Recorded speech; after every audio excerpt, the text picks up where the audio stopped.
aura travaillé sur les sorties de saisie dans le dos, défense d'étranglement, sortie de saisie du dos. Donc on va commencer par la plus classique. Savette a réussi à prendre mon dos. Il a placé ses crochets et sa ceinture de sécurité, c'est-à-dire un bras au-dessus de mon épaule et un qui passe en dessous de l'aisselle. D'accord? Pourquoi il ne met pas ses deux bras au-dessus? Parce que tout simplement, ici, je suis sorti à cette partie. S'il met un au-dessus en dessous, je ne peux pas tellement faire ce que je viens de faire. Je suis contrôlé. D'accord? Il va me suivre un petit peu partout. Ok? Ce qu'il faut que je fasse en premier, protéger mon cou. D'accord? Donc pour ça, je sais que c'est ce bras-là qui va me faire l'étranglement. C'est pas celui-là. Hein. C'est celui-là qui va venir là, qui va m'étrangler ou là, ou ici. D'accord? Donc c'est le bras qui passe au-dessus qu'il va falloir que je sécurise. Vas-y, tiens ta ceinture. Ici, on en cherchait le poignet. D'accord? Et on en cherchait ici. Là. Ici, il ne va pas pouvoir m'étrangler. Au pire, ce que je risque, c'est qu'il sorte le deuxième bras pour venir étrangler là. Mais là, je suis aware, comme dit Jean-Claude Van Damme. Dès qu'il sort son bras, vas-y, je protège là. S'il essaie de venir plus loin, essaye de m'étrangler. Pareil, je vais venir chercher le poignet. Voilà, je risque rien. Et là, je vais pouvoir sortir ici. D'accord, là. Là. Donc, on est ici. Je protège le poignet du bras qui va m'attaquer.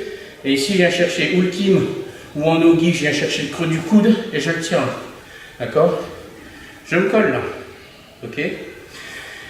Et ensuite, je vais toujours partir du côté opposé au bras qui étrangle. D'accord?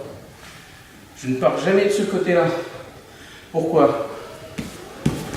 Si je pars comme ça, et que là j'essaie de sortir là-bas, je laisse ouvrir ici. Si j'essaie de sortir là-bas, lui il continue d'étrangler, et je suis fichu. Je vais dans le sens de l'étranglement. D'accord? D'autant plus que quand je vais sortir là, je laisse ouvrir. Quand je vais être ici, je ne vais pas partir là-bas parce qu'il va me suivre sur le dos. En général, j'essaie d'aller vers lui là. Et là, regardez, j'accentue le mouvement tout seul.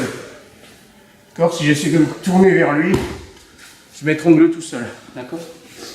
Donc si je pars là-bas à plat ventre, il me suit, il continue son étranglement.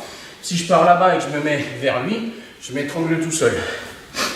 Donc je vais être obligé de partir du côté opposé. Et en même temps, ça me permet un petit peu d'emprisonner ce bras ici, sous mes côtes. D'accord? Son bras est un petit peu coincé, il est embêté, il ne pourra pas étrangler là. D'accord? À partir de ce moment-là, je viens casser la ceinture. Je mets ma tête ici, jamais là. Si je suis là, il a encore des possibilités pour attaquer mon bras. Ici, je mets toujours ma tête entre lui et le sol. Arrivé là, je vais monter là-bas et je vais aller mettre ma tête au sol. Très important aussi. D'accord? Arrivé ici, j'ai juste à dégager ça. Boum. Je sors bien. Tant que ma hanche est au-dessus de sa jambe, ça ne me gêne en rien. À partir du moment où je vais sortir ici, où sa jambe est libre, lui, qu'est-ce qu'il va vouloir faire? Il va vouloir remonter sur moi. D'accord? Donc, à partir du moment où je passe la ligne de sa jambe, ici, à partir du moment où je passe la ligne de sa jambe, ma main ici, elle est prête à attraper son genou. Et dès qu'il va vouloir remonter, vas-y, monte. Je me mets en mi-garde. Si on a un petit peu de distance entre nous. Ou alors, si on est un petit peu plus serré, je vais me mettre en 10 pas de garde, en demi-garde profonde. Donc je mets ici, bon. Ici je casse la ceinture, je dégage ma jambe, je mets la tête au sol. Et à partir de ce moment-là, je viens chercher ici. D'accord? Dès que j'ai passé sa ligne de jambe, tant que je suis au-dessus, c'est bon, sa jambe est coincée. Dès que je vais sortir là, il faut que je sois prêt ici. Donc s'il reste collé à moi et qu'il remonte sur moi, je vais venir glisser ce bras, vas-y monte, ici, et là. Et là, je le tiens en demi-garde profonde. À partir du moment où je viens en demi-garde profonde, le plus simple des renversements, c'est ici et là.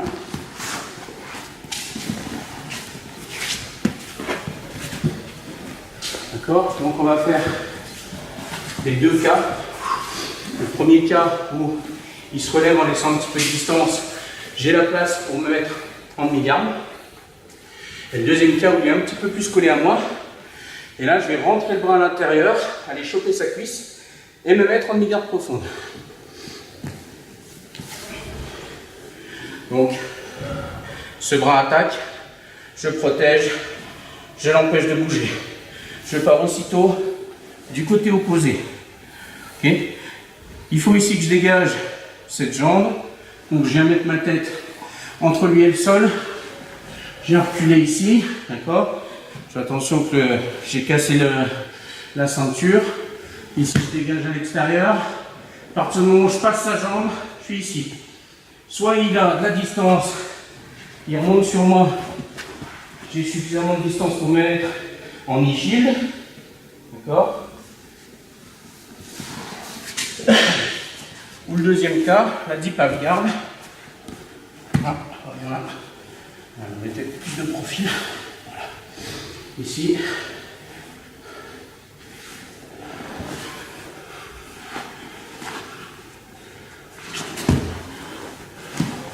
S'il est plus collé à moi, ici. Et là, je le mets dans le bon angle. Je reste pas là. Là, c'est pas assez fermé. Là. Il faut qu'ici, je vienne coller mon épaule en dessous de sa jambe. Toujours, deep half-guard, j'ai l'épaule en dessous de sa jambe. D'accord? Le renversement le plus simple, je rapproche ces deux genoux. Et une fois que c'est suffisamment rapproché, je tire sur sa jambe, là-haut, et j'envoie mes jambes là-bas. Ici, j'empêche de faire mon demi-garde. Là. Hop. Et je le contrôle. Je dégage mon bras. Et je le contrôle. Ok? C'est bon? C'est parti.